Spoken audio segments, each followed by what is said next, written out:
This podcast contains explicit content. Hardly Focused presents Big Beautiful Butt Cheeks. The Balance Beam. You are listening to the Acc and Jack Show. The Acc and Jack Show. The Acc and Jack Show.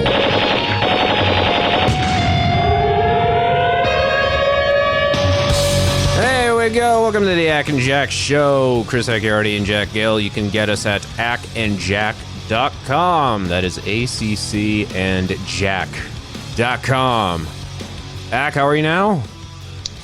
Oh, not so bad. Wait, I skipped a line. That's my line! I forgive you, Acc. It's okay. It's all right. We haven't done this in a while.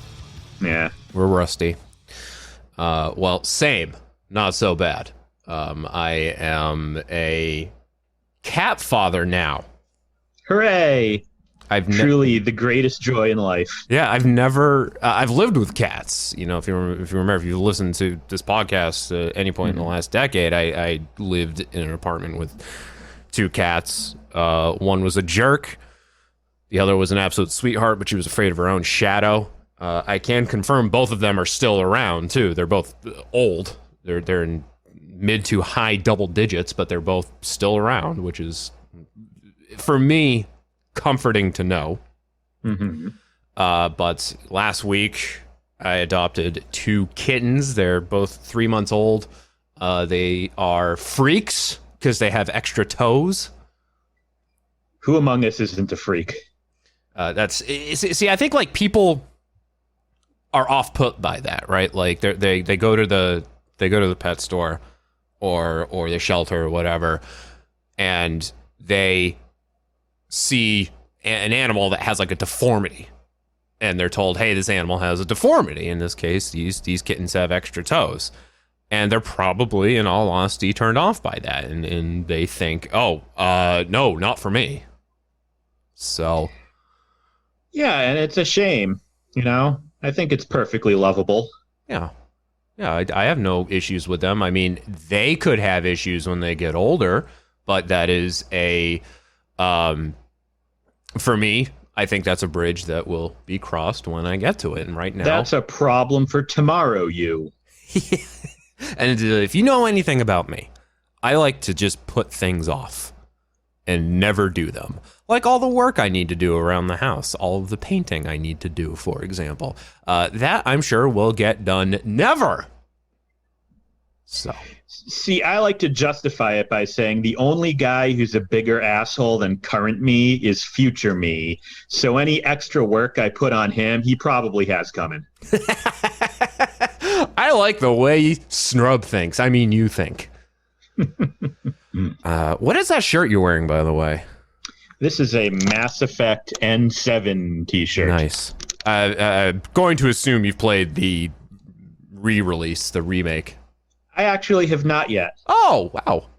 Yeah, no, we have it. I've been nervous to try it on my own computer. My laptop is getting old and filled with cobwebs, and it screams with the voice of a human child whenever I turn it on. So I'm hesitant to try it, and I haven't tried it on Stephanie's much better computer yet.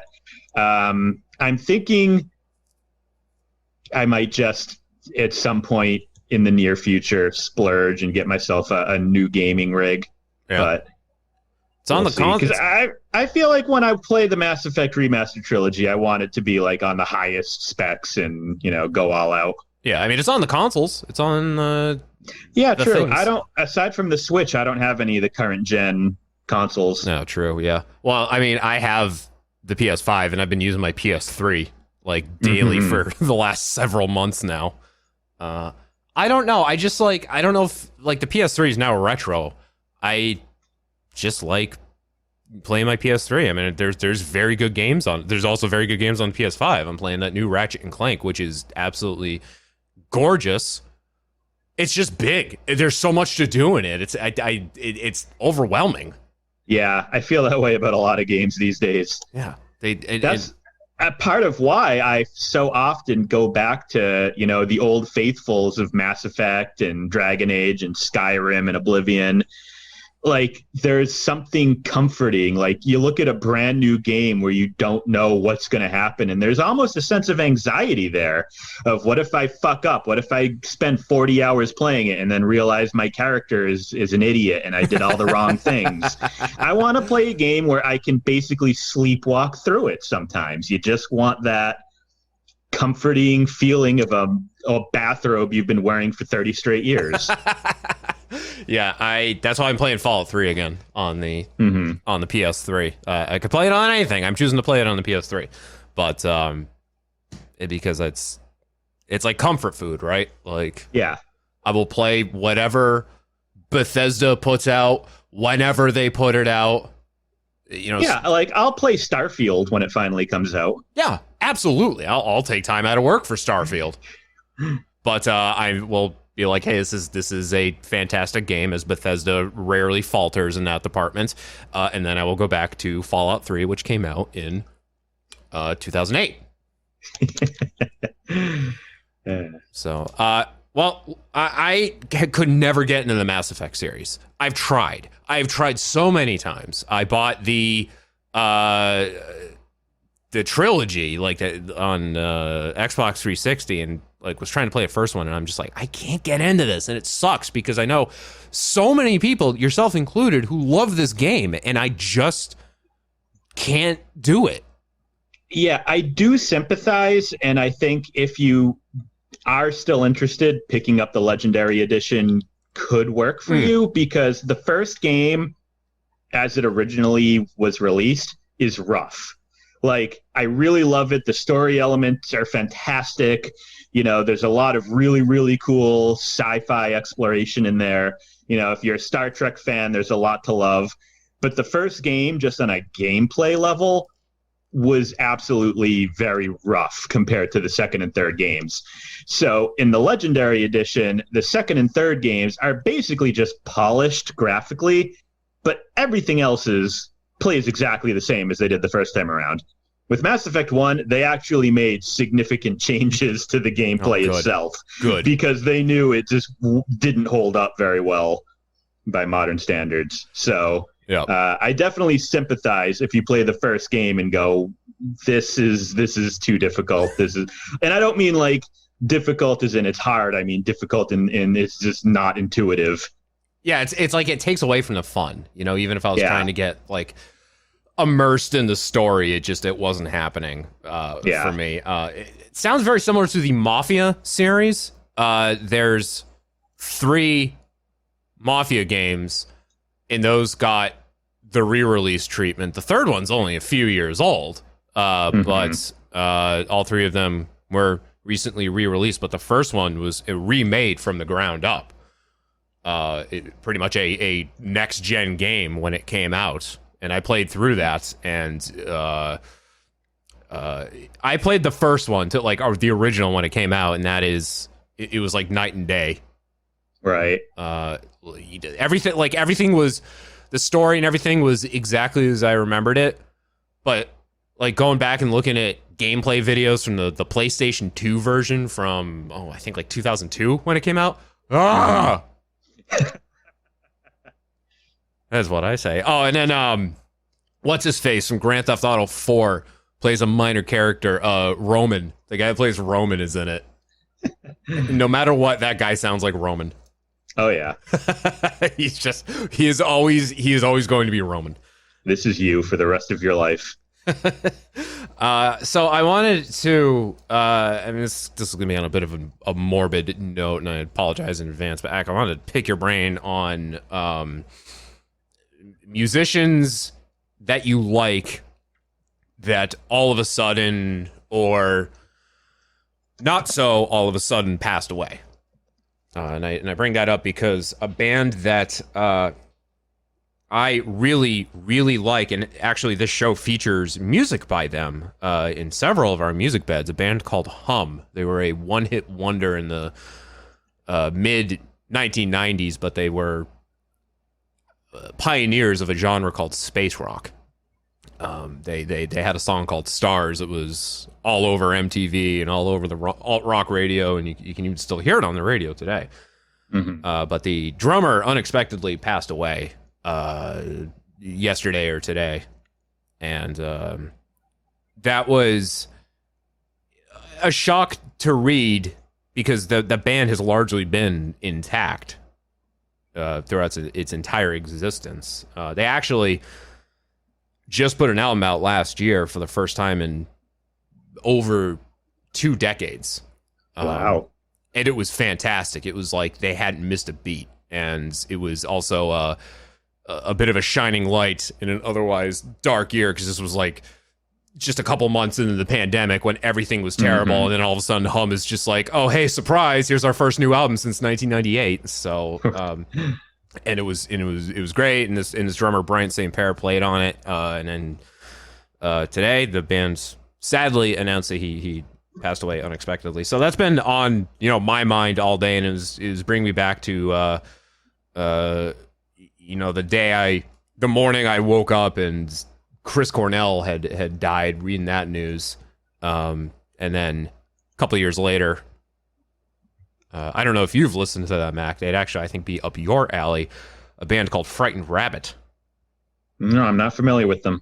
They're from Scotland, but the frontman sadly took his own life in 2018, Scott Hutchinson. And it was one of those things where if you listen to the band and you listen to the lyrics, the writing was on the wall the whole time. Yeah, I was going to say, it's unfortunately not that uncommon. I think there's a great deal of correlation between brilliance and likelihood to kill yourself. Yeah, I mean, you could hear it. Soundgarden was in the and I'll disclaimer: there's no confirmation that the drummer from Hum took his own life. I'm just the other two musicians I'm referencing did just by happenstance. But yeah, like Soundgarden, part of the grunge movement, where all of those songs were just dark and depressing.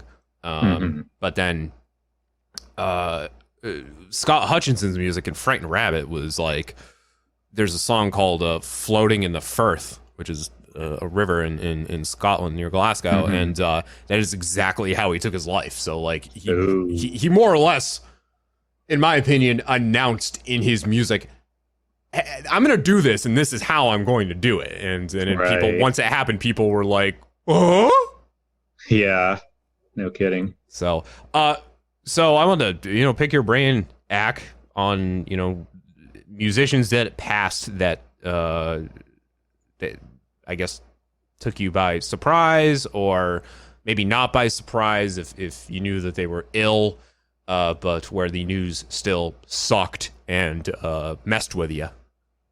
Yeah, I mean, I'm not as much of a music aficionado as you. The first one that leapt to mind, and I'm going to out myself as a terrible fan here by being uncertain if I even remembering the right name, the guy from Stone Temple Pilots, Scott. Yes, Scott Weiland. Scott Weiland. Yeah. I remember that was, I really liked them. That one surprised me. Other musicians that I actively listen to, I guess the ones that I can think of who died, it wasn't so much a surprise. Like Gord Downie of Tragically Hip died of brain cancer, but he had announced like a good 2 years ahead of his death that he had a very bad form of cancer. So they knew going into it, like their final album was like their final album with Gord Downie. Yeah. Their final tour was their final tour with, like, this was all, so it wasn't sudden when it happened. Right. And I gotta say, I mean, he went through hell to prolong his life, but he lived, you said 2 years, he lived for a long time with brain cancer and was able to accomplish a lot in that time. And that final that last night when they live streamed that last show, it was on like everything, and holy shit, what a note to go out on. Yeah.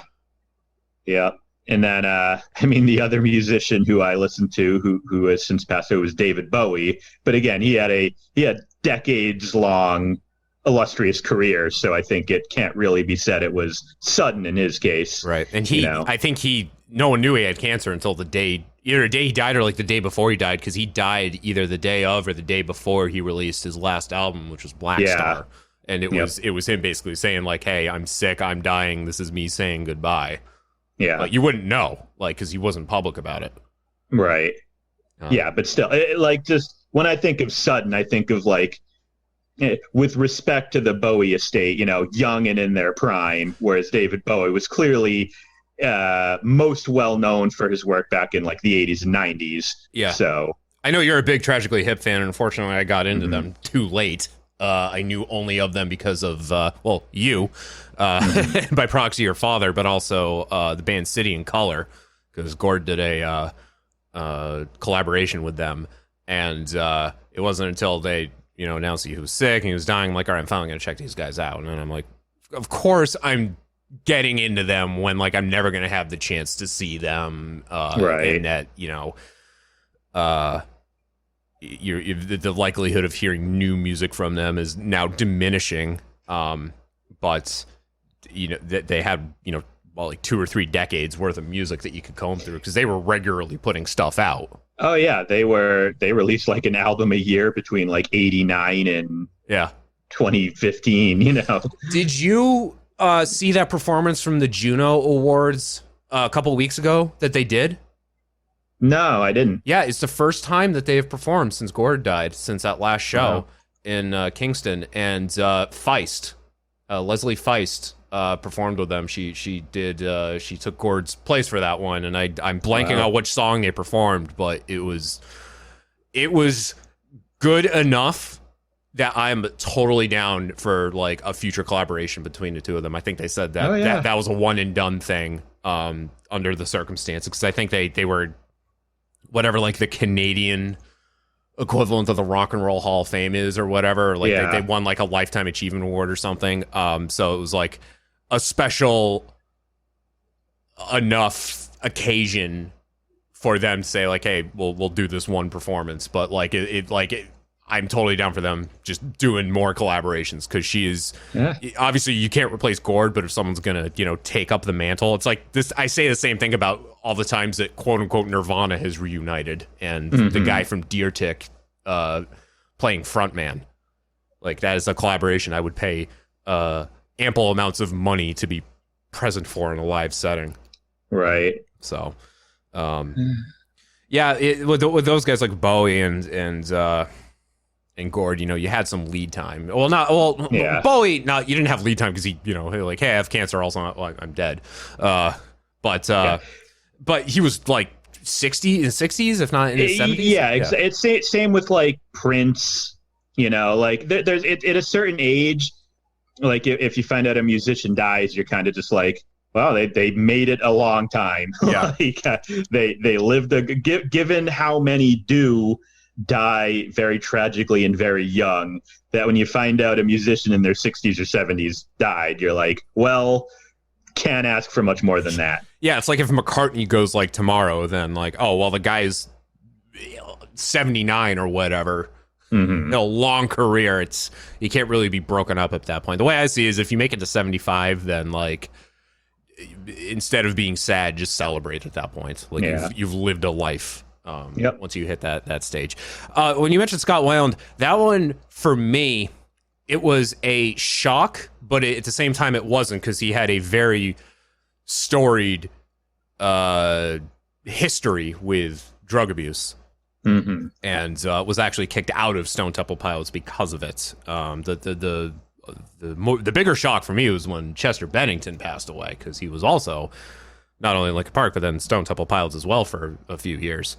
And Stone Temple Pilots, I guess, if you enjoy living, don't be the front man in Stone Temple Pilots. I'm really, because they're on their third vocalist right now, and the guy's very good, and they've put a couple albums out with him in the last few years, Jeff Gutt. But at the same time, I'm just like, I'm almost sort of expecting something horrible to happen to him at this point. It sounds terrible. We're going but like, full Spinal Tap right now. It's just like you're 2 for 3 right now. Like, come on.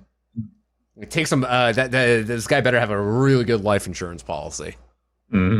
So, Well, there you go. Yeah, like I said, just it was a shock to hear that Bryan St Pere, the drummer from Hum, had passed away. But also, you have they have a whole discography that can be celebrated, and with them surprise releasing an album last year after being dormant for so long, you at least get one final batch of music from him. So peace to him and his family.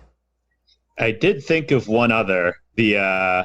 I don't know if you were aware of the conspiracy theories that Syd Barrett, the former frontman of Pink Floyd, was working on a magnum opus while, in the middle of, or, locked in a basement under severe mental health issues. Yeah. A lot of people were suspecting that he would one day, suddenly come out of seclusion and release some amazing masterpiece, the greatest piece of music anyone's ever seen, and then that did not happen. He just died. Yeah. Brian Wilson, who actually I'm surprised is still alive, sort of the same deal. He likes Syd Barrett, but in his own way, because he also pretty much went absolutely psychotic trying to put out like the greatest music anyone had ever heard with the Beach Boys and their album Smile, which I think like it exists in various forms now, but it's like, cobbled together from various demos. There's no official release of it. They instead put out a very watered down version called Smiley Smile, which was I guess just crap. I guess that's the best way to put it. It's like if you spend all this time trying to record the greatest piece of music that anyone has ever heard at the time, because it was the late 60s, and it falls apart. So then you just get your mates and say, hey, we need to put an album out because we have a contractual obligation to do so. So they whip something up in literally 2 days and release it. Like, right. Because I think that's actually what happened. So, so there you go.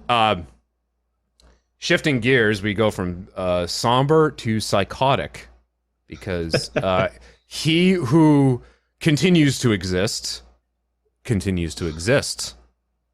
who shall not be retweeted. Yeah. Or reblogged even, because that didn't last too long, to the surprise of absolutely nobody, from the desk of Donald J. Trump. I would love, because I don't think the numbers are out there. I would love to know, like, what the number of followers, what the fan base was for that. It has to be like a sliver of what he had on Twitter. Yeah, it was very poor. It was not a good showing. Yeah, I would also imagine that Twitter seems to be very accessible for not only idiots but the elderly, and those are the two, the two types of people that Donald Trump caters to. So Twitter, very easy to access in that regard. A blog on his website, probably not as easy to navigate and reach. No, exactly. It's very clear that social media allowed Trump to have an outsized influence. Yeah. That he otherwise would not have. Yeah. And again, it only took a near insurrection on the U.S. Capitol for these privately owned companies to step in and say, hey, you know what? We actually do have the power to shut things down. So, right. Yeah. Turns out we could have done this all along. Oops. Well, Trump had his first post-election loss rally in Ohio this past weekend, and BuzzFeed News had a really good article about it where they were actually talking to individuals who were there. And good Lord in heaven, is this just terrifying? Just the amount of people, that showed up. It was called the Save America Rally in Lorain County in Wellington, Ohio, at the Lorain County Fairgrounds. The amount of people that showed up, and the amount of people who not only continue to be staunch supporters of him, but also are of the mind that he won the election and that he is going to win again sometime between tomorrow and 2024. Right. And or that he will take office again sometime between tomorrow and 2024, because they are also of that belief. Right. Yeah, he won, and the grand restoration of him into the office of the presidency is underway. And every time that they predict a date and that date turns out not to be true, manages to not deter them at all. Right. They just have another date lined up and ready to go. Yeah. It is funny. I did see that they put a ban on Q-themed merchandise at this Trump rally, which is a surprising move to me because I truly believe the overlap between people willing to go to a Trump rally in 2021 and QAnon believers has to be 100%. Yeah. Right? Who else could be out there wanting to go to a Trump rally who isn't an ardent QAnon supporter and believer? It's interesting that you say that because I just did a quick Control F on this BuzzFeed News article, and not once is QAnon mentioned. So, yeah. So, if QAnon, the followers of QAnon were there, they were at least keeping quiet on that front, in revealing themselves.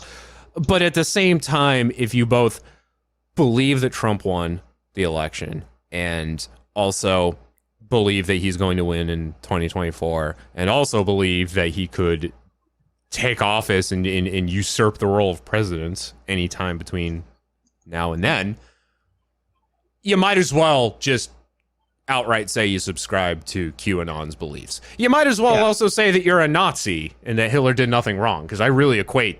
I seriously, and you can throw all the fire and brimstone you want at me. I seriously say and believe that those who believe in Trump, believe in QAnon, who believe everything I just went over, they're neo-Nazis. Oh, yeah.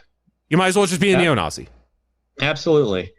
Yeah, and it does signal dark days that so much of the Republican Party still seems to be enthralled by Trump, right?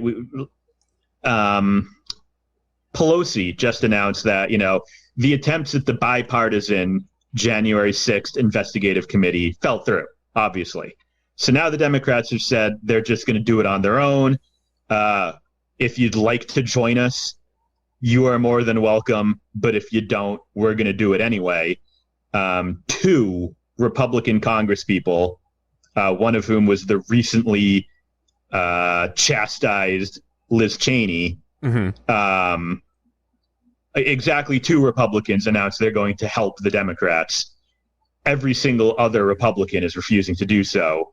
House Minority Leader McCarthy has said that any Republicans who aid in this investigation will be stripped of all of their committee seats. Oh, Jesus. Like, basically, the official legal party line of the Republicans is Trump did nothing wrong.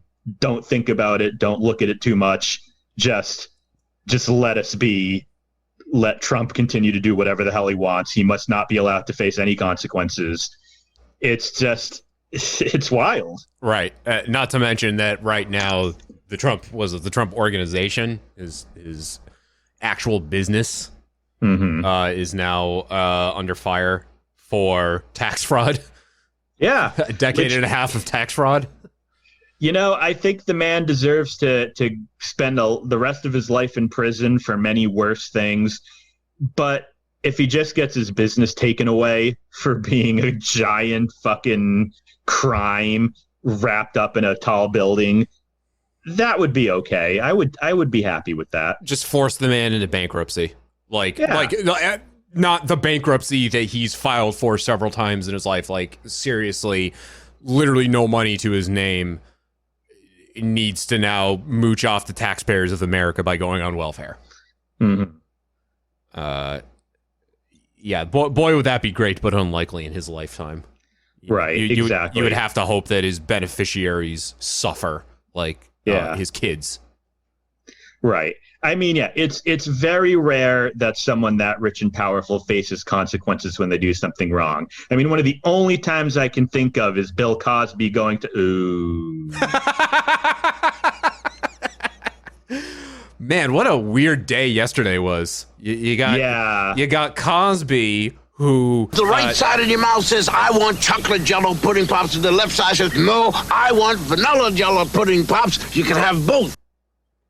See, here's the problem. You say his name, and it's like, staring at a mirror and saying Bloody Mary 3 times in a row. When you say, you summon him by simply saying the name Cosby. Dinner's just been served, and the kid will stare at the plate and ask, what's for dessert? And you answer, Jell-O pudding. And suddenly, your child loves broccoli. Yeah. Anyway.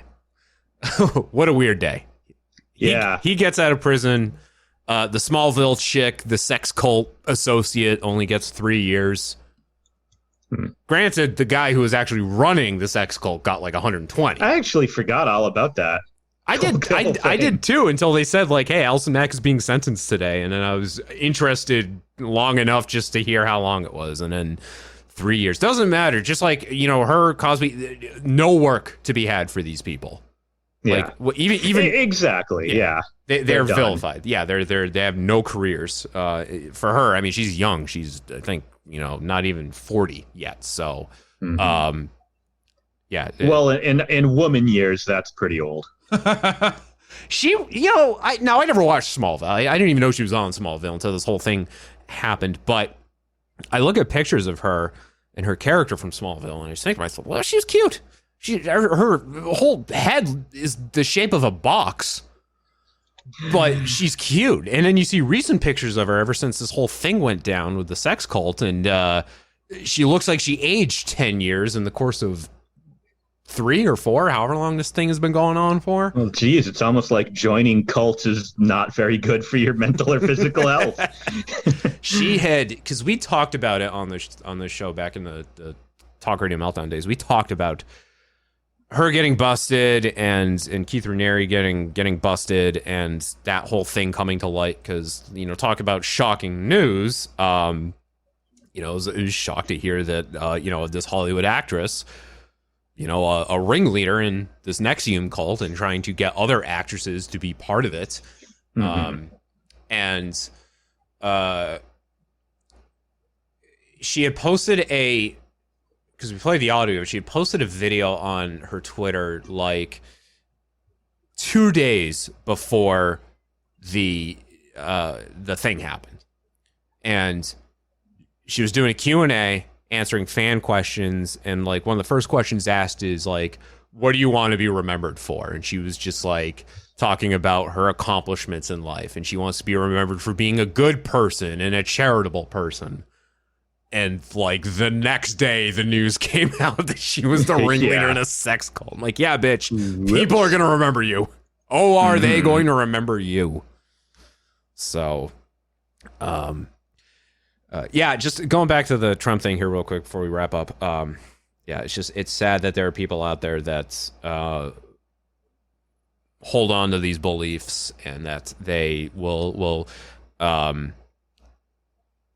humor the man by attending his rallies.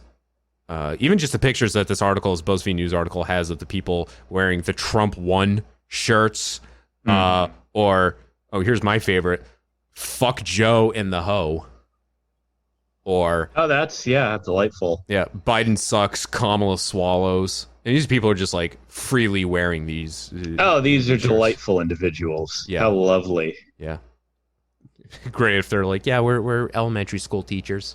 Yeah, and I really do. I strongly believe that it's going to get worse before it gets better. I see a lot of people say things like, "Oh, the next Trump's going to be smart. He's going to, be more composed and calm and going to be able to get away with more things." Now, I don't think a smart, composed Trump would ever get anywhere in the Republican primary.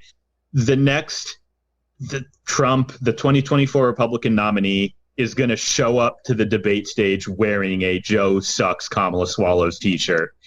And he's going to fire a loaded handgun into the ceiling, and he's going to grab his nutsack and leer at Kamala Harris and say, "Suck my dick, bitch," on live television, and he's going to get 60 million votes. Yeah, 2020. That's my prediction. I'm not looking forward to 2023. I'm not, because it's just going to be the end of 2020 all over again, just like what we went through. It's going to be that, maybe not as extreme. I mean, you never know. The guy could keel over before then too. One too many well done ketchup slathered steaks, Trump steaks. I mean, I don't think he's going to run himself. I think, he'll play up the whole, I'm the rightful president, but I think it would be the most humiliating thing imaginable if he ran again and became the only person in history to lose the popular vote 3 times, which he would. Yeah. I think he himself is done, except as a figurehead. But I do think whoever takes his place is going to be very clearly aping his style. Yeah. Write-in votes. What about that? I don't think that would ever be enough. I mean, hey, maybe it would be enough to split the vote and damage the Republican Party, but I don't think it would ever be able to win him the election or anything. But hey, what do I know? Crazier shit has happened, I guess. Yeah, I take a little bit of solace in knowing that Ivanka and Jared Kushner have been openly distancing themselves from Papa Trump because they cannot stand any longer him complaining about losing the election. That's mint. That's mint. That's great. It really is funny because it's such a perfect analogy how Trump is like the racist, angry, brain dead, tooth rot uncle of America, and his own family not wanting to see him anymore really is just the final piece of that puzzle. I really do feel bad for Barron because he's just like, you don't really hear too much about him, but he's just got to be brainwashed. Doesn't he speak with he speaks with Melania's accent, doesn't he? Like, because he goes to like a Russian school or whatever. Like I've heard that he has her accent is just because he's in that environment. I cannot say for certain that I've ever heard him speak, so I don't know. Yeah, I just remember I've seen a couple pictures of him like emerging from the helicopter, not Air Force One, but the helicopter version of it. And then on election night when Trump won, where he looked like he was ready to fall asleep because he just didn't want to be there. So yeah, I have heard, but I don't know if there's any truth to this. I think it's just unconfirmed that he's conditioned to have Melania's accent and not that of great old America, the country for which his father fights so much. Not great, not terrible. And then just remember this gem from Stephen Colbert on shortly after election night. Yeah, we all thought it was a joke. Then election night came around. Yeah, that's why, I still like to consider myself pretty well-versed in politics. I like to consider myself a realist. I try not to get too bogged down in any sort of online ideology, or anything like that. I like to try to actually focus on what's really happening in the actual country among the majority of Americans. Yep. But 2016 really shook my confidence. It really makes it hard to ever make a prediction with anything remotely resembling confidence. It's like if Trump was able to win, I officially have no idea what is or isn't possible anymore. Right. And this sucks to think about, but you never know. In 10, 15 years, something much worse could happen where we look back at 2016, 2020 and say, wow, that was pretty light by comparison. Yeah. Oh, absolutely. I definitely think that's going to happen. Yeah. Again, that's my saying that I think the next Republican nominee is going to be crasser and meaner. I think, a good way to look at it is look at the direction we've gone since George W. Bush, right? Yeah. Go back and look at anyone left of center and what they said between 2000 and 2008. George W. Bush is the dumbest human being who could ever possibly be elected president. He's the most evil, the most heartless, the most manipulative. I mean, it was just widely assumed that he was the nadir of American politics. And then go try to find some articles about him during the Trump years. Boy, he was kind of a sweet guy. He had a quiet intelligence to him. At least he, was sincere in his beliefs. We were able to find all these things that in light of Trump, Bush was actually not that bad a guy. Yeah, he was nice. So, and he's quite the painter. Yeah. He rivals any middle schooler. I truly do believe that within the next 15 or 20 years, we'll be going, boy, I didn't like Trump at the time, but at least he hasn't committed any rapes while in office like President Nugent. It's gonna get worse. It's just gonna keep getting worse. Oh my God. Ted Nugent's president. Oh, mark the date, July 1st, 2021. Acc predicts that Ted Nugent becomes president because he's been my dark horse candidate for a while now. He's one of those people that those who downplay, naysay COVID-19 and like the vaccines and everything, and then they get it and actually suffer from it. God, that brings so much joy to me. And Ted Nugent's one of those people. Yeah. Yep. God, I was so happy when that news broke. Like, yeah, that sucks to say, but like when we came, it was like, I got the damn China virus. And then he starts complaining about how shitty he feels. I was like, yeah, because you kept telling everybody it wasn't real. Well, now you have it. Just like anyone else who says it's not real, it's not a problem, and then they get it. Yep. Meanwhile, I'm sitting over here enjoying being both fully vaccinated and able to sit at the bar at Applebee's and not have to wear a mask. That's the American dream right there. I'm a high roller, you see. Just real fast. So from this BuzzFeed News article, I wanted to call it just these two paragraphs here because this really just exemplifies just how fucked up this is. Quote, about 400 feet away, Catherine Mihalik, 58, stood on one of the many food truck lines and speculated on what she sees as Trump's best way back to office. She didn't say when. She says, I think the audit is going to take all of it down, she told BuzzFeed News, referring to one of the non-binding audits Republicans in several states are running to try to find and prove something about the election. She says, it's going to expose exactly what happened. Everybody knows he won. Everybody knows he won. Who? Yeah. The 1,000-something people that showed up at this rally? Okay. Yeah, and that's Trumpism in a nutshell, right? That's and that's kind of an element of populism, which isn't a uniquely conservative phenomenon. You see populism on the left as well, but it's this kind of idea that your personal experience is the common sense one. Yeah. And thus you don't need to prove it or back it up. You can just go, well, duh. And that's so much of Trump's ideology. Like you look at every study ever done about immigration and you see it is a net positive to society. Immigration does nothing but good things everywhere it happens. The more immigration there is, the better society becomes by every metric. And yet Trump managed to convince 2/3 of the country that immigration is terrible through the power of just going, come on, everybody knows it's bad.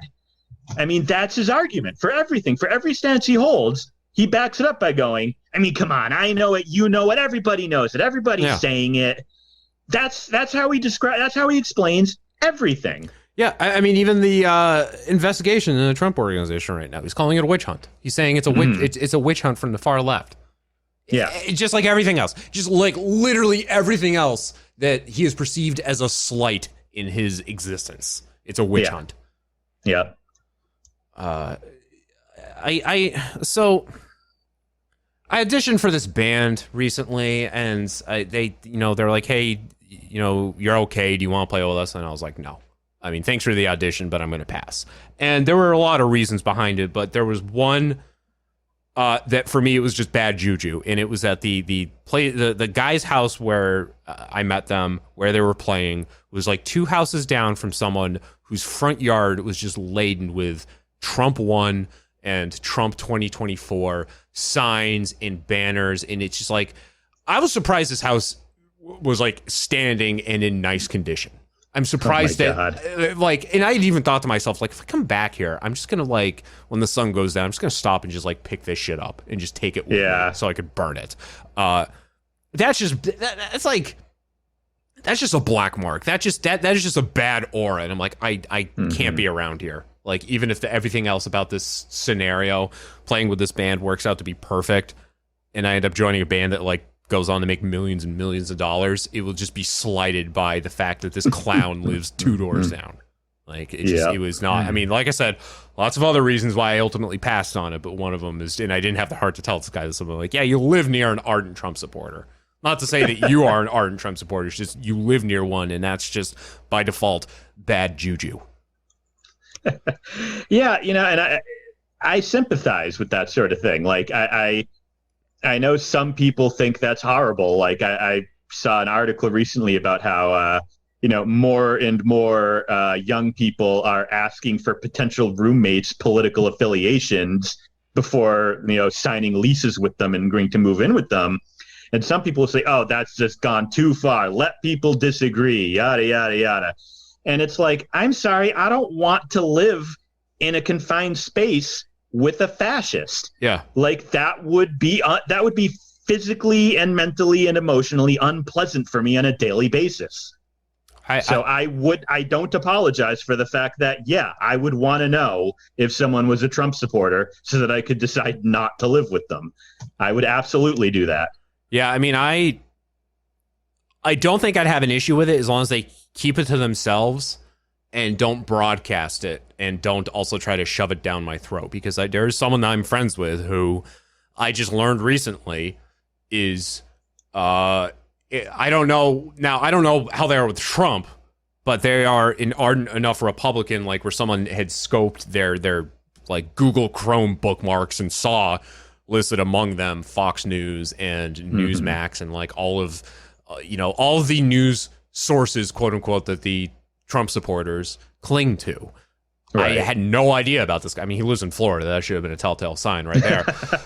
Yeah. But, like, I didn't know that because he doesn't broadcast. He doesn't talk about it on social media. I mean, it's really the only, like, way I communicate with the guy now. And I didn't know this until someone was like, oh, yeah, one day he was, like, screen sharing at work. And I saw his bookmarks. And, this is what he follows. But, like, see, that's what I'm okay with. Like, if someone's like, yeah, I'm a Republican, I support Trump. And I'm like, okay, but, like, do we have to talk about it? Are you going to try to convert me to this religion of yours? Like, yeah, it's like, hey, I respect my father, but he tried for 18 years of my life to cram religion down my throat before I finally snapped and said stop. And that is the kind of person I don't want to live with, because I don't believe in that and I don't care about it. Right? Yeah. But if like, I was living with someone who didn't, either believe in that or whatever, like, okay, fine, as long as you keep it to yourself and you aren't making a big scene about it.